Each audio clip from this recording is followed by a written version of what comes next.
11:15 de la mañana. En unos minutos ampliamos esta noticia. Antes, como cada martes, hablamos de ciencia y de ciencia enfocada a pagar determinadas enfermedades. Hoy hablamos de los avances que en la región de Murcia se hacen para hacerle frente al cáncer. ¿Qué tal? Buenos días, María José.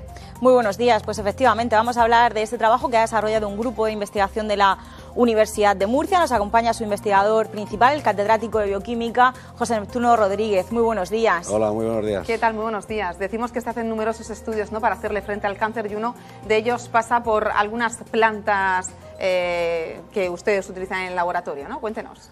Bien, lo primero me gustaría agradeceros que me hayáis invitado a venir aquí. La verdad es que es un placer poder estar con todos vosotros y contar un poco el desarrollo de nuestros proyectos. Bien, como tú dices, efectivamente hay plantas que tienen algunas propiedades que se han asignado durante muchos años a tratar o a curar enfermedades. Una de ellas, en la que nosotros nos centramos, es el té verde, que es una infusión, como sabéis, que es probablemente después del agua la bebida que más se consume en el mundo, y que se sabe por estudios epidemiológicos que, por ejemplo, en las sociedades orientales, que es donde más se consume este producto, pues hay una baja proliferación de ciertos tipos de cánceres, como los cánceres gastrointestinales, etcétera, etcétera. Nosotros nos interesamos en este proyecto sobre todo debido a que un país, voy a nombrar Georgia, que es un país de la antigua Unión Soviética, tiene una zona cerca del Mar Negro que tiene un clima tropical y es donde se produce la mayor cantidad de té en Europa. Contactaron con nosotros hace unos años para hacer un proyecto europeo, pues estaban interesados en saber cuáles eran las bondades del té y qué propiedades podían tener, ¿no? Entonces surge un proyecto en el que empezamos a investigar las moléculas que tiene el cáncer, y lo que vimos es que algunas de ellas efectivamente se comportaban como fármacos que ya estaban a la venta, que son unos fármacos que son capaces de modificar la epigenética de las células, que luego probablemente hablaremos de ello. Y a partir de aquí lo que nos propusimos es no usar esas moléculas porque tenían muy poca disponibilidad para el cuerpo humano, sino modificarlas para que pudieran entrar a través de nuestro intestino y pudieran ir a distintos tejidos y poder actuar sobre otros tipos de cánceres, ya no gastrointestinales, sino que tipo cáncer de mama, melanoma, cáncer de piel, etcétera, etcétera. Claro, porque lo que vosotros habéis hecho no ha sido investigar cómo el consumo de té verde afecta o puede ser usado para prevenir distintos tipos de cáncer, sino que habéis desarrollado a partir del té verde unas moléculas que se pueden utilizar como medicamento, diríamos, ¿no? Efectivamente, sí. Sobre las propiedades del té verde hay muchísimos estudios en todo el mundo. De hecho, yo siempre cuando doy clase a los alumnos les digo: meteros en la base de datos y buscar té verde y cáncer o té verde y salud, y la verdad es que si haces ese ejercicio pues te puedes encontrar que cada día se publican a lo mejor 100 o 200 artículos de investigación serios sobre las propiedades que tiene el té verde. Nosotros sabíamos de esas propiedades y lo que intentábamos es ver un poco por qué el té verde, con las moléculas que tiene esa propiedad que podía ser anticancerígena. De hecho, por ejemplo, siempre se ha atribuido un poco a la capacidad antioxidante que tiene el té. Nosotros lo que vimos es que algunas de estas moléculas eran capaces de inhibir una enzima, que es una enzima que aparte, una proteína, que está en todas las células y que tiene que ver con su división, etcétera, etcétera, ¿no? Entonces, lo que vimos es que estas moléculas eran capaces de parar esa enzima y que, por lo tanto, paraban el crecimiento incontrolado del cáncer y que no afectaba tanto a las células normales de nuestro organismo que no tienen esa necesidad de división, ¿no? A partir de ahí pensamos con el grupo de química orgánica de la Universidad de Murcia, el profesor Alberto Tárraga, una estrategia para modificar esa molécula y que fueran más biodisponibles, es decir, que pudieran llegar a todos los tejidos. Eso es porque una vez que quedáis con eso, o sea, el siguiente paso, ¿cuál sería? Bien, nosotros, una vez que vimos un poco cuál podía ser el mecanismo de acción, el siguiente paso fue modificar una serie de moléculas. Hicimos una gran cantidad de moléculas y luego ya empezamos a probarlas en el laboratorio a nivel de cultivos celulares, sobre muchos tipos de células, ¿no? Y lo que vimos es que una de las sobre las que mejor funcionaba era precisamente sobre las células de melanoma. El melanoma tiene una característica distinta a otros tipos de células de nuestro organismo, y es que tiene una enzima que es la que fabrica luego la melanina, etc. Entonces lo que vimos es que esta enzima era capaz de activar estos compuestos y dar lugar a un compuesto mucho más activo, ¿no?, y que impedía que las células de melanoma crecieran, ¿no? A partir de aquí lo que hicimos fue, en colaboración también con la Universidad de Oxford y un centro de investigación de cáncer de allí, empezar a investigar una serie de combinaciones con otras moléculas que ya están en clínica, y encontramos efectivamente que había una serie de combinaciones que eran bastante efectivos sobre el crecimiento de melanoma. Todas estas moléculas se patentaron, están patentadas, se está a la espera de hacer un ensayo clínico para ver si realmente lo podemos usar como un medicamento, es decir, no como algo que se pueda tomar así. Y si la genética ha sido una de las revoluciones del siglo XX, yendo un paso más allá está la epigenética, y precisamente estos trabajos que han desarrollado ustedes están destinados a esas terapias epigenéticas, diríamos, de tratamientos, como dice, del melanoma o el cáncer de mama, es decir, han ido un paso más allá. Sí, bueno, la epigenética, como dice, está muy de moda, ¿no? Se empezó con la genómica, la proteómica, y ahora parece que estamos un poco en la era de la epigenética.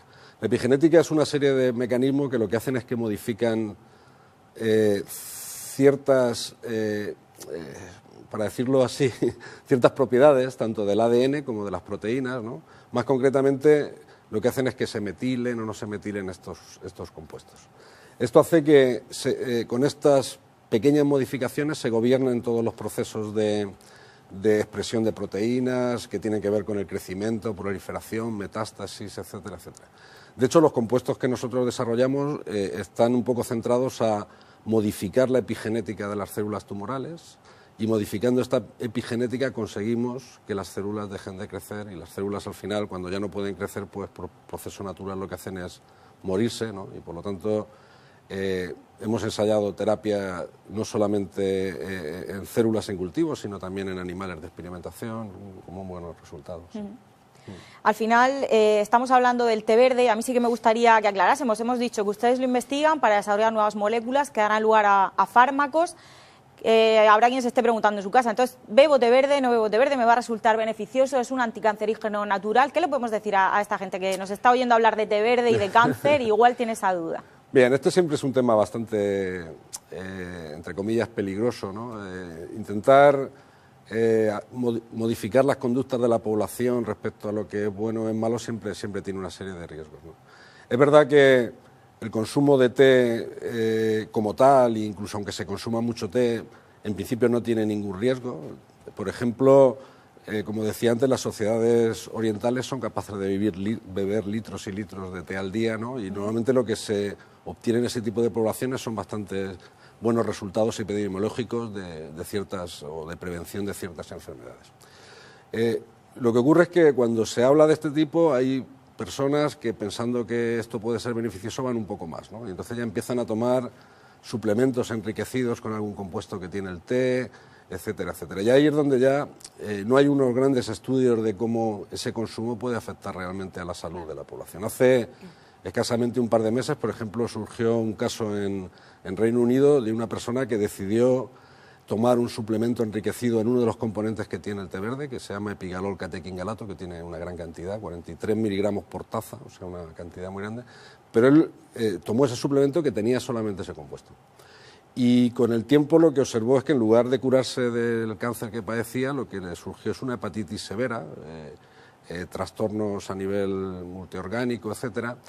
Y es un caso aislado, o sea, tampoco se puede decir que tomar eso va a dar lugar a lo otro, porque podría ser que ese compuesto que tuviera él tendría alguna traza de contaminación, o que esa persona tuviera una susceptibilidad a padecer hepatitis y tal, pero siempre hay que tener un poco de cuidado cuando se habla. Yo no desaconsejo tomar té verde, pero sería más cauteloso a la hora de tomar complejos enriquecidos y tal, porque sobre todo en grandes cantidades, ¿no?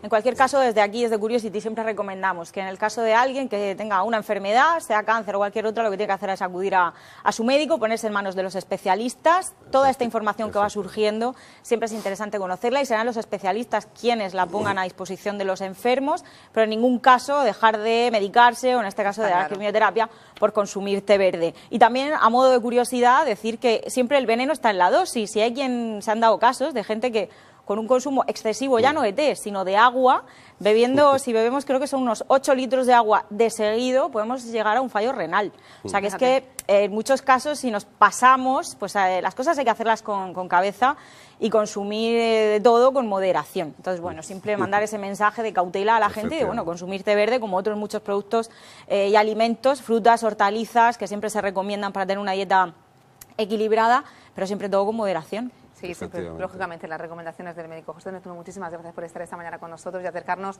pues todo lo que se hace en ese laboratorio, que no es poco. Muchas gracias. Un placer. Nosotros a esta hora, 11:25, vamos a echar un vistazo a todo lo que nos ofrece nuestra agenda científica para esta semana. Vean.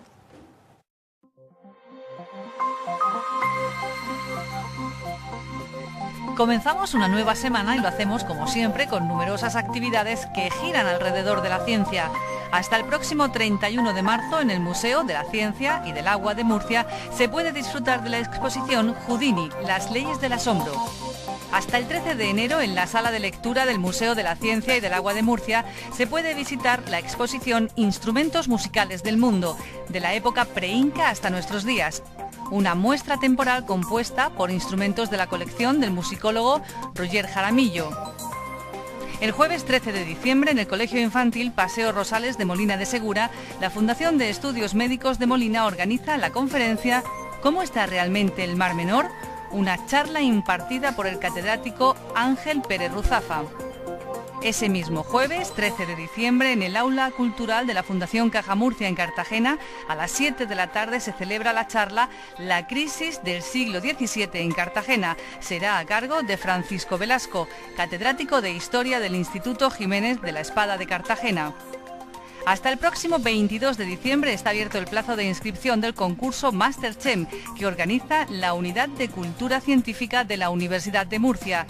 Imitando al exitoso programa culinario, los participantes no reciben alimentos ni utensilios de cocina.